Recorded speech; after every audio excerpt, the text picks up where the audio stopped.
This week on Saturday Doobie Feature, we're watching The Lost Boys. Get your garlic ready.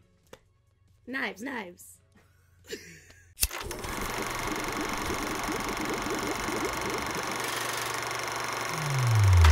Hey guys, welcome back to the Saturday Doobie Feature. I'm Justin. And I'm Jessica. And today we're watching The Lost Boys, or we watched it, and today we're going to smoke and talk about it. Hell yeah, dude. You've seen this before. We've all seen it before. Joel Schumacher's 1987 sexy vampire classic, starring the two Coreys. Both Coreys. Both Payne Coreys. and Feldman. Two Coreys for your money. And today's marijuana is provided by Greenwolf LA. If you've ever been there, they're a very well-renowned #1 shop in LA, and we have the tiger blood fitting for the vampire-y action. So this movie takes place in Santa Carla, California, but it's actually like your hometown. Not my hometown, my college town. Your college town, so you're very familiar. Yeah, I went to school at UC Santa Cruz, and this is like totally supposed to be Santa Cruz. They use Santa Cruz Boardwalk and Pier, and I'm like, oh, that carousel is totally haunted. It's still there? Yeah. There's a bunch of that shit still there. I think the carousel's still there. This is a little cloud, but you know what we do have? We have this Henry's pre-roll. Smoking. Skywalker OG. Excuse me. Sorry about the little inside baseball for you guys at home. Sorry about that. But it's filmed on site in Santa Cruz. Yeah. I don't know. Did you see this when you were a kid? What? Very scary as a child. It was a little too sexy and scary for me as a child, you know? Like, it was something I appreciated. I really liked it. It wore out that VHS there. It was the Tiger Beat magazine. Oh, I love The Lost Boys. The only part that freaked me out when I was little, well, two parts. The part when they're hanging on the bridge and they fall. That part scared me, and the part with when the Chinese food turns into maggots. Yeah, that's it. That's a real That's a real trip. Like that reminds me of like hallucinogenic experiences I've had back in the day. Because most of the time that I had those, there was also Jim Morrison's like floating head behind me somewhere, just kind of like freaking me out and talking to me or something. But yeah, Kiefer Sutherland, I think, thoroughly freaked me out as a child. Had a hard time watching the movie. Revisited it in my, I guess, youth now, but older days.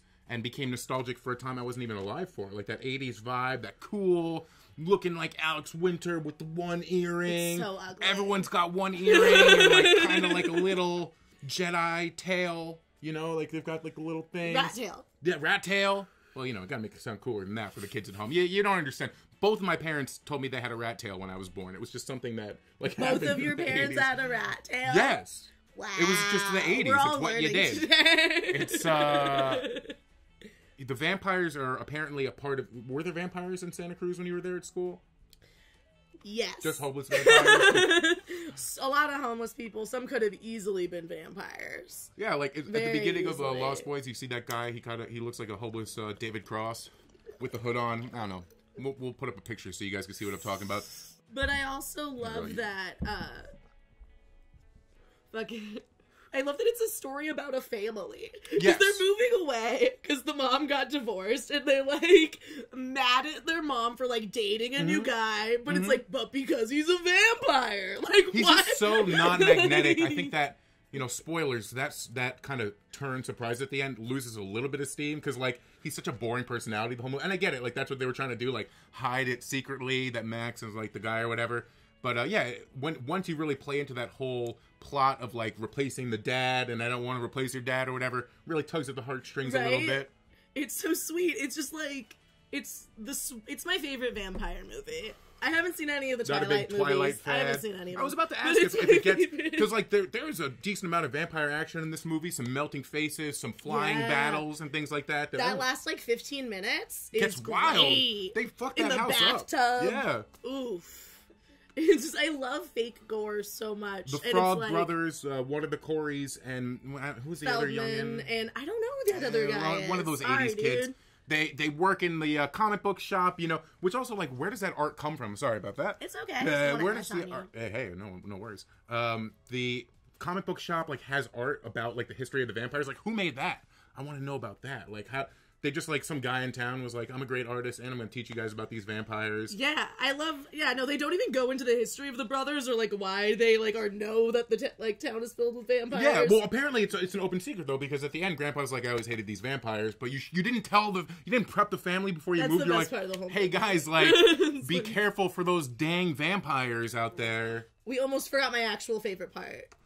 Please. I think we both know what you're going to say. The sax man. Sexy sax man. Sexy sax Please man. show sexy sax man on the screen right now. If we could at least have a freeze frame. He looks like the guy who did all the motion capture work for Mortal Kombat characters. Like, he looks like... That's funny. He looks like a cut Street Fighter character come to life, and his weapon was like a tenor saxophone and the chains that he wears around his neck. He's definitely posed for 3 romantic novels. It's so weird. You know what I mean? Like, at least. It's so weird, minimum too. 3. It's kind of indicative of the way the whole movie is, like, the expectation versus reality. Like, the producer was like, hey, but you got that sick band for the party scene at the beach. He's like, don't worry, bro. I got the sick band. That dude is like shows how they convey sex. Because they cut to like, him, sax man, her, him, and the kids love it. And the sax man. And the kids in the crowd are like grabbing each other's heads, like literally headbanging at each other. They were like, well, we already planned that out, so we can't like not do it now. We already we already blocked that, so we just got to go with that being like super hard rock, sexy sax man. Best actor in the entire film. He really gives it his all. I think he just knew that was going to be his break. Like the Coreys are like, it's the 80s, like we're kind of coasting on our luck. Jason Patrick's there doing his thing. The girl's good. What's her name in the movie? I forget. She barely talks. Star. She talks a little bit because she saves the little boy vampire. Yeah, which I don't know if it's like her brother or something, but she gets like a little protective of that. Speaking of barely talks, Kiefer Sutherland has like the least amount of lines in the whole movie, but he's just magnetic. He's just like chewing up the scenery, and he really freaks you out with his crazy eyes. And he's like platinum hair, right? Yeah. Oh man, he's got like a lion's mane. Adult blonde men, no offense, are scary. It's really more of a the lighter blonde you go. Yeah. See, because you're a darker blonde, but the lighter blonde you go, as an adult man, it's a little freaky. Scary. It's like there's got to be a reason. It's like driving a motorcycle. It's got to be a reason there. It's like driving a motorcycle? Yeah, there's got to be a reason, I'm not going to say it's because he got a little... whatever. No sense. Sure. He also has a rat tail, right? Apparently there's like 2 sequels to Lost Boys 2. Have you seen any of the sequels? No. Like, do you know where this mythology goes? Or no. Have you seen any of the sequels? No. There's like the tribe, and there's something else about the Frog Brothers. Apparently they wanted to make a sequel that was going to be the Lost Girls. Oh, they didn't do it. They didn't do it. Well, that's why we have The Craft. Well, Joel Schumacher is such a weirdo, though. We gotta watch The Craft. Thank goodness Joel Schumacher could go on to make cinematic classics such as Batman and Robin, Batman Forever, Phone Booth. What the fuck is Phone Booth? That was a movie with Colin Farrell where he's got the sniper in the phone booth. Oh, he's literally just in the phone booth. Yeah, it takes place in the phone booth the whole time. But yeah, he's got a fascination with nipples. You could see it on blast in this movie for sure. It's a good time movie. He did do Falling Down after, which is pretty good. We'll talk about that maybe another time. So from everyone at Hollywood Redux and the Saturday Doobie Feature, thank you guys for watching. Hopefully you're subscribed on our new channel. And you can see us on these other places. My name's Justin, just Gentile on Instagram. Jessica420, bro. The people probably want to know why I'm pointing here. I think my name's here. If it's not here, I apologize. They never do it at the same time. It's hilarious. So we'll see you guys next time. Bye. We love you.